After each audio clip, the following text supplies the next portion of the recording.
O Senhor esteja convosco. Ele está no meio de nós. Anúncio da boa nova de nosso Senhor Jesus Cristo, segundo Mateus. Glória a vós, Senhor. Naquele tempo, disse Jesus aos seus discípulos: Não junteis tesouros aqui na terra, onde a traça e a ferrugem destroem, os ladrões assaltam e roubam. Ao contrário, juntai para vós tesouros no céu, onde nem a traça e nem a ferrugem destroem, nem os ladrões assaltam e roubam. Porque onde está o seu tesouro, aí estará também o teu coração. O olho é a lâmpada do corpo.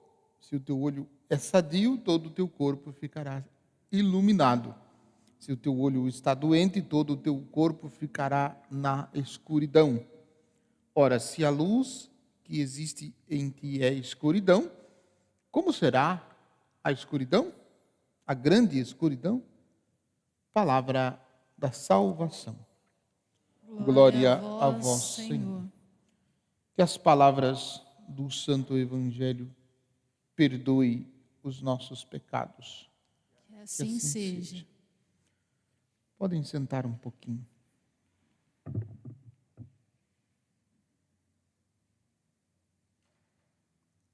Paulo, falando de si mesmo, é interessante, né? Porque se nós observamos Paulo antes do encontro dele com Jesus, olhando o que Paulo está falando dele mesmo depois do encontro que ele teve com Jesus, parece duas pessoas totalmente diferentes. O que era Paulo antes de Cristo e o que Paulo se tornou depois que ele se encontrou com Jesus. Aquela queda que ele teve lá no caminho de Damasco. Como que isso mudou a existência de Paulo? Mudou totalmente o rumo da vida dele. E é impressionante porque a gente fica, muitas vezes, com muita facilidade, nós murmuramos das nossas dificuldades. As dificuldades que a gente enfrenta no dia a dia, que não tem como a gente se livrar delas. A gente não busca, a gente não procura, mas elas aparecem. E quando elas aparecem, produz em nós murmurações, reclamações e etc. A gente briga com Deus, discute, reclama, etc. Quer dizer, acho que vocês não fazem isso, só o padre que faz. Mas, e Paulo cita aqui uma série de coisas que aconteceu com ele e que para ele é motivo de alegria. Ele vai citando aqui,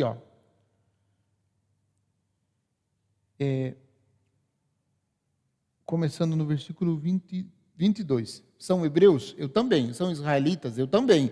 São da descendência de Abraão? Eu também. São servos de Cristo? Como menos insensato digo, eu mais ainda. Aqui ele exagera um pouquinho também, Mas ele pode, porque de fato ele tem uma vida totalmente transformada por conta de Cristo. Então ele pode se dizer.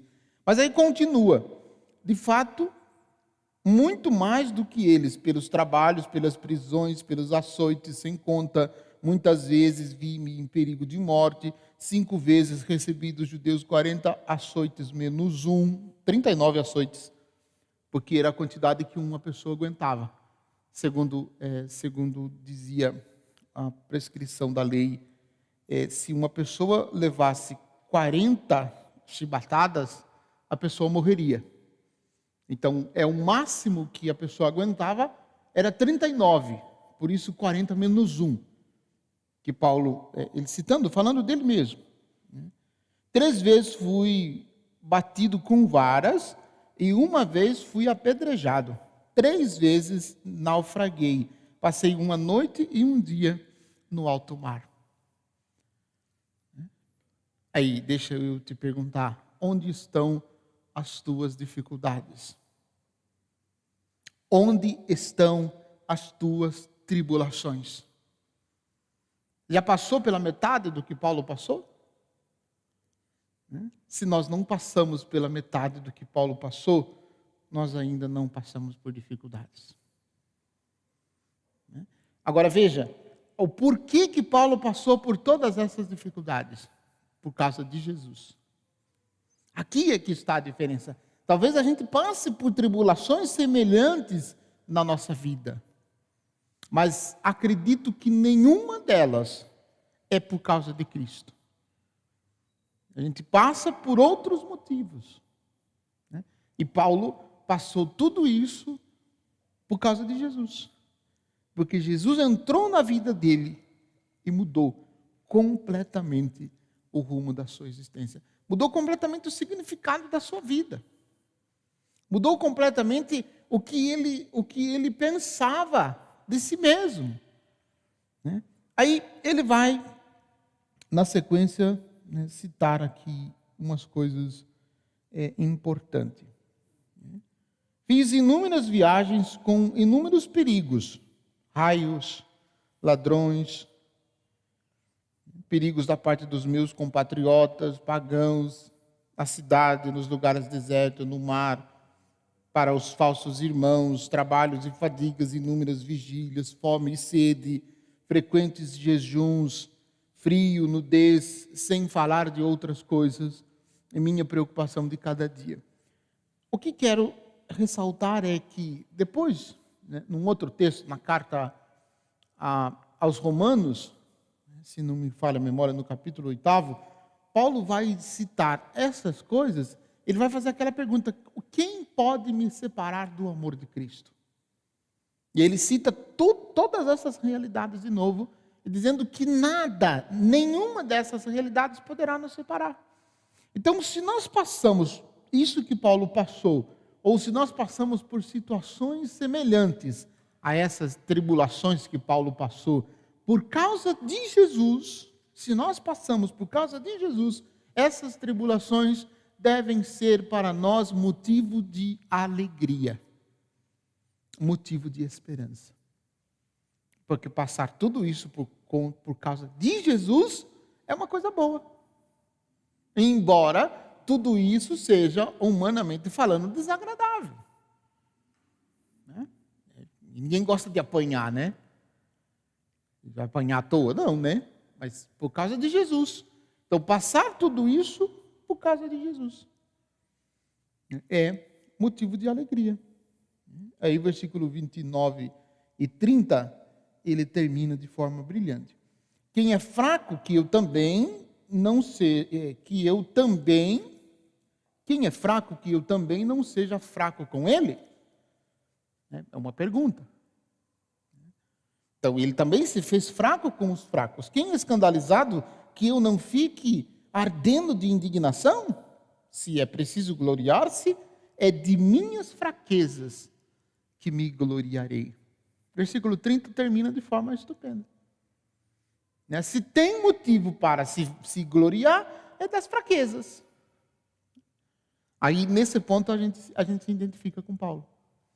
Porque também as nossas fraquezas são inúmeras. Né? Inúmeras. Então, se tem alguma coisa que a gente precisa se vangloriar, é nas nossas fraquezas.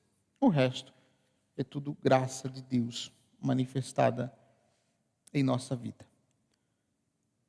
Por fim, a recomendação de Jesus, que se resume nesta frase: porque onde está o teu tesouro, aí também estará o teu coração. Como que a gente, no decorrer do tempo da nossa vida, a gente vai se apegando a coisas. E muitas vezes não são coisas de valores, né? De valores financeiros. Muitas vezes não são coisas de valor financeiro. Né? Mas são coisas que a gente se apega e que a gente acaba colocando essas coisas no lugar de Deus. E Jesus nos alerta que nós devemos acumular tesouros para o céu. Tesouros que a traça não corrói, nem a ferrugem, e nem o ladrão poderá roubar. E aí vem a grande frase, né, de nosso Senhor: onde está o teu tesouro, aí também está o teu coração. A gente poderia perguntar: o que de mais precioso a gente tem? Ou o que de mais precioso a gente tem buscado? Será que nós fixamos verdadeiramente as forças do nosso coração para buscar as coisas do alto, as coisas relacionadas a Deus, que nada e ninguém poderá roubar? Ou será que a gente tem se preocupado com realidades passageiras aqui deste mundo? Então, que cada um diante de Deus faça esta pergunta e avalie a perceber que de fato está sendo o seu tesouro. E busquemos nos converter segundo aquilo que nosso Senhor nos propõe no seu Evangelho. Louvado seja nosso Senhor Jesus Cristo,